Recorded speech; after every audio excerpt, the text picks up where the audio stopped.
श्री स्वामी समर्थ. नमस्कार मंडळी. आजच्या व्हिडिओमध्ये आपण बघणार आहोत की होळीच्या दिवशी द्विमुखी दिवा लावण्याचे काय फायदे होतात, तो कसा लावायचा, त्याच्यामध्ये कोणत्या वस्तू टाकायच्या. हा दिवा जर तुम्ही होळीच्या दिवशी सकाळी लावत असाल आणि संध्याकाळी तो जर होळीमध्ये टाकत असाल तर तुमची जी काही धनहानी होत आहे, तुमच्यावरती जे काही कर्ज आहे, तुमच्यावरती ज्या काही आर्थिक समस्या आहे, या सर्वांतून तुम्हाला लवकरच मुक्ती मिळते आणि वर्षभर आपल्याला धनाची कमतरता भासत नाही. हा उपाय फक्त आणि फक्त आपण होळीच्याच दिवशी करू शकतो. त्यामुळे प्रत्येकाने होळीच्या दिवशी हा एक जालिम उपाय नक्की करा. कसा करायचा चला जाणून घेऊया. तर होळीचा जो दिवस आहे तो अत्यंत महत्त्वाचा दिवस असतो. या दिवशी तुम्ही कोणतेही छोटे मोठे उपाय कराल तर ते 100% सक्सेसफुल ठरत असतात. तर त्यापैकीच एक जो उपाय आहे तो आहे या दिव्याचा. असा दिवा आपण प्रत्येकाने नक्की लावा. काय करायचं आहे, सकाळी उठल्यावरती आपण आपल्या मुख्यद्वारावरती हळदीचं लेपन करणार आहोत, रांगोळी काढणार आहोत.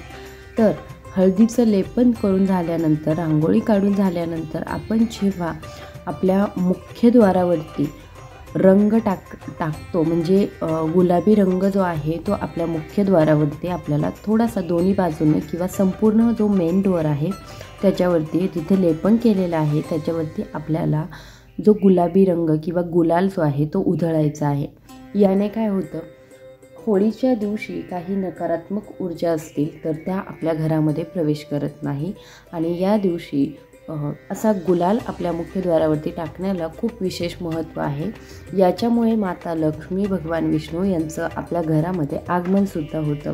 कारण का, होळीचा जो सण आहे तो आहे रंगांचा सण आणि त्याच्यामध्ये आपल्या सर्वांना माहीत आहे की गुलाबी रंगाला विशेष महत्त्व आहे किंवा मग गुलालाला विशेष महत्त्व आहे.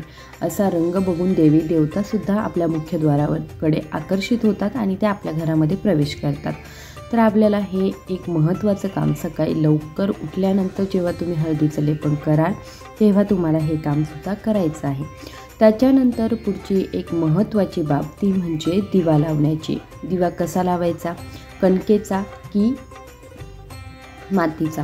तर तुम्ही मातीचाही दिवा लावू शकता आणि कणकेचाही दिवा लावू शकता. बाकी कोणत्याही प्रकारचा दिवा तुम्हाला घ्यायचा नाही, कोणत्याही धातूचा दिवा तुम्हाला घ्यायचा नाही. कणकेचा लावला तर अतिशय उत्तम. द्विमुखी दिवा आपल्याला लावायचा आहे आणि हा दिवा जो आहे तो तिळाच्या किंवा मोहरीच्या तेलामध्ये तुम्ही लावू शकता. तर द्विमुखी दिवा म्हणजे कसा लावाल की 2 वाती एकत्र करून 1 वात बनते.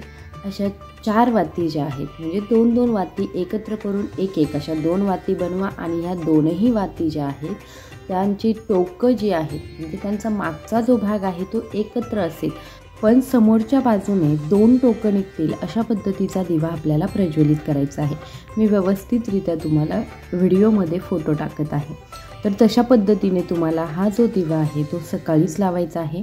तुम्ही हा दिवा पिठामध्ये, आता पिठामध्ये म्हणजे कणकेमध्ये लावू शकता. आता कणकेचा दिवा कसा बनवायचा, कणकेचा दिवा जर बनवायचा असेल तर एक विशेष माहिती लक्षात घ्या की आपल्याला ह्या कणकेमध्ये अजिबात मीठ टाकायचं नाही आणि एकदम कडक पीठ मळा आणि हा दिवा जो आहे तो सकाळीच आपल्या मुख्यद्वारावरती लावून द्या. लक्ष्मी येण्याची वेळ असते 6:30 ते 7:30 या कालावधीमध्ये जर तुम्ही हा दिवा लावला तर अतिशय उत्तम. हा दिवा लावत असताना त्याच्यामध्ये आपल्याला काळे उडीद घालायचे आहे. काळे उडीद किती घालाल तर 11 काळे उडीद. काळ्या उडदाची डाळ नाही, संपूर्ण जे उडीद असतात तर असे उडीद आपल्याला त्या दिव्यामध्ये घालायचे आहे. दिव्याचं तोंड जे आहे ते पूर्व पश्चिम अशा बाजूने होईल असा ठेवा. आपल्या मुख्यद्वारावरती एकतर आतल्या बाजूला तोंड होईल असा ठेवा किंवा बाहेरच्या बाजूला तोंड होईल असा ठेवा. जर तुमची वेगळीच दिशा असेल तर तुम्ही पूर्व पश्चिम दिशेला दिव्याचं तोंड होईल अशा पद्धतीने दिवा जो आहे तो ठेवायचा आहे. हा दिवा दिवसभर तेवत राहायला पाहिजे असं नाही आहे. तो सकाळी लावल्यानंतर 1 तास अर्धा तास चालला तरी हरकत नाही. त्याच्यानंतर हा दिवा शांत होतो. शांत झाल्यानंतर दिवसभर हा दिवा आपल्या मुख्यद्वारावरती राहू देत. हा दिवा जो आहे तो आपल्याला आपल्या घरामध्ये आणायचा नाही. त्याच्यानंतर जेव्हा संध्याकाळच्या वेळी होळी पेटवली जाते आणि तुम्ही होळीची पूजा करायला जाता त्यावेळी आपल्याला त्या होळीच्या पूजेसोबत पूजेच्या साहित्यासोबत हा दिवासुद्धा घेऊन जायचा आहे आणि संपूर्ण पूजा झाल्यानंतर होळीमध्ये हा जो दिवा आहे तो होळी मातेला अर्पण करायचा आहे।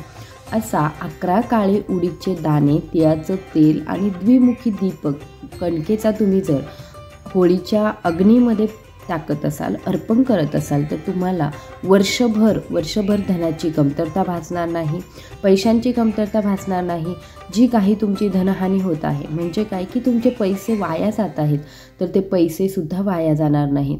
हा अत्यंत प्रभावी असा होळीच्या दिवशी करण्याचा उपाय आहे आणि हा उपाय केल्याने वर्षभरामध्ये नक्कीच तुमची भरभराट होते। खूप सारे प्रॉब्लेम्स आपल्या आयुष्यामध्ये असतात, खूप साऱ्या अडचणी असतात, खूप वेळा पैसा कमी पडतो, हे प्रत्येकाच्या बाबतीत होतं। पण असे छोटे छोटे उपाय जे आहेत ते आपल्याला धनहानीपासून वाचवू शकतात, आपलं धन जे आहे ते वाचवू शकतात। तर त्याच्यामुळे आपण असे छोटे छोटे उपाय जे आहेत ते नक्की करा आणि हा जो उपाय आहे तो अत्यंत प्रभावी, अत्यंत जालीम उपाय आहे, जो की आपण फक्त आणि फक्त होळीच्याच दिवशी करू शकतो। या होळीला जर तुम्ही हा उपाय केला तर पुढच्या होळीपर्यंत तुम्हाला अनुभव यायला सुरुवात होईल की आपल्या घरातील पैसा जो आहे तो वाचत आहे, कुठे ना कुठे एक्स्ट्रा जिथे पैसे जायचे तर ते जात नाही आणि आपल्याकडे पैसा नेहमी खेळता राहतो। तर असा हा दिवा आपल्या मुख्यद्वारावरती नक्की लावा। दिव्याच्या खाली आपल्याला आसन ठेवायचं आहे। आसन म्हणजे एखादी वाटी, प्लेट किंवा मग तांदूळ, गहू काहीतरी तुम्ही ठेवू शकता। असा दिवा जो आहे तो घरामध्ये आणू नका। दिवा कणकेचा असू द्या किंवा मातीचा असू द्या, हा जो दिवा आहे तुम्ही तो नक्कीच होळीमध्ये टाकायचा आहे। तो तसाच घरामध्ये ठेवू नका, तो होळी मातेला अर्पण करून द्यायचा आहे। ही एक महत्त्वाची गोष्ट कटाक्षाने लक्षात ठेवा। आय होप दिलेली माहिती तुम्हाला आवडली असेल तर जास्तीत जास्त लोकांपर्यंत शेअर करा। श्री स्वामी समर्थ। धन्यवाद।